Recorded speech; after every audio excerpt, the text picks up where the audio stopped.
अस्सलाम वालेकुम। नॉवल मोहब्बत के रंग बाय जेके एपिसोड 2।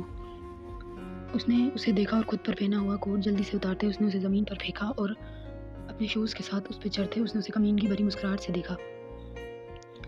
देखते वो दरवाजे की जानिब बढ़ा, पर दरवाजे का लॉक देखते उसने अपना मुंह पीछे मोड़ते देखा तो अफसाद अपनी वाइट कोट उतारते अपनी ब्लैक शर्ट की आहिस्ती ने फोल्ड कर रहा था। करता उसे दिल जला देने वाली मुस्कुराहट से देख रहा था। क्या बोल रहा था तू? मेरी हीर के बारे में। उसने अपना हाथ उसकी गर्दन से गुजारते उसका गला अपनी हाथ की सख्त गिरफ्त में भींचा। छोड़ दे मुझे कमीने, बदनीयत इंसान, आइंदा नहीं लूँगा तेरी कोई भी चीज़। हाँ, ये अल्फाज तूने लास्ट टाइम भी बोले थे। अब की बार सच बोल रहा हूँ ना?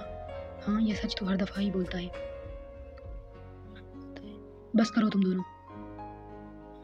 वो दोनों अभी बहस कर ही रहे थे कि माहिर की सख्त आवाज़ गूंजी।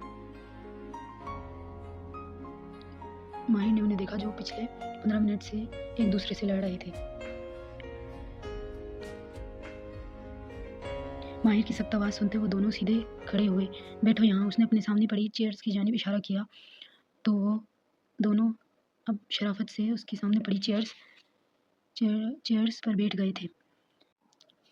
ये ऑफिस है हमारा जहाँ तुम दोनों जाहिलों की तरह एक दूसरे से लड़ रहे हो। वो दोनों उसकी डांट फटकार सर झुकाकर सुन रहे थे। माहिर ने अब उन्हें लब भेजते देखा जो बैठे तो ऐसे मासूम बनकर थे जैसे इनके जैसा मासूम तो कोई है ही नहीं। लेकिन ये माहिर भी जानता था कि इसकी इस डांट का असर उन पर कोई नहीं होना था।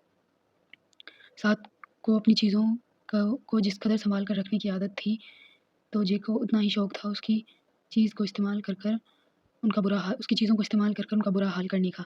जे तुम जाओ मीटिंग रूम में, मैं आता हूँ थोड़ी देर में। माहिर ने उसके सामने एक फ़ाइल रखते बोला, जी भाई।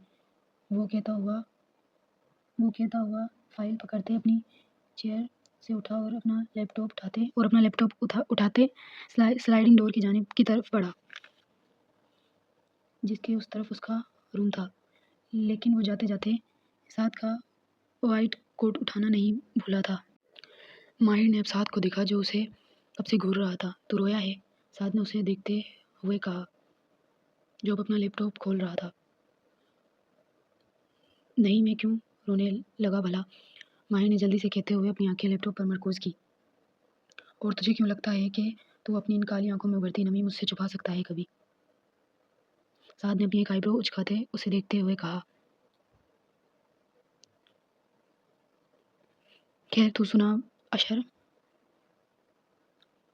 से बात की तूने? कब की फ़्लाइट है उसकी? साद ने उसे उसकी बात बदलने पर उसे देखते सर्द सांस खींची। हाँ, कल शाम की फ़्लाइट है मेरी जाने मन की। तू नहीं सुधरेगा कभी। माहिर ने उसे उसके मुंह से अशर के लिए जाने मन सुनते अपनी मुस्कुराहट दबाते उसे उसे उससे कहा, तुझे पता है ना वो किस कदर चिढ़ता है इन नामों से जिनसे तू उसे बुलाता है, और मुझे उतना ही मज़ा आता है उसका उसका इन नामों से सुर्ख होता चेहरा देखकर। वो वो कहका लगाते बोला। माहिर ने उसे देखते नफ़ी में सर हिलाया जैसे कह रहा हो तेरा कुछ नहीं हो सकता। वो चारों बचपन से ही एक दूसरे के साथ थे, इसीलिए एक दूसरे की हर चीज़ से वाकिफ़ भी थे। माहिर और अशर हम उम्र थे जबकि जिब्रान और साद उनसे एक साल छोटे थे। उन सब ने अपनी यूनिवर्सिटी लाइफ एक साथ ही मुकम्मल की थी। जबकि यूनिवर्सिटी ख़त्म होते ही माहिर यूएस चला गया था जहाँ उनकी बिज़नेस की कई ब्रांचें थी जिन्हें अब वही संभालता था। इन 5 सालों में वो कभी वापस पाकिस्तान नहीं आया था।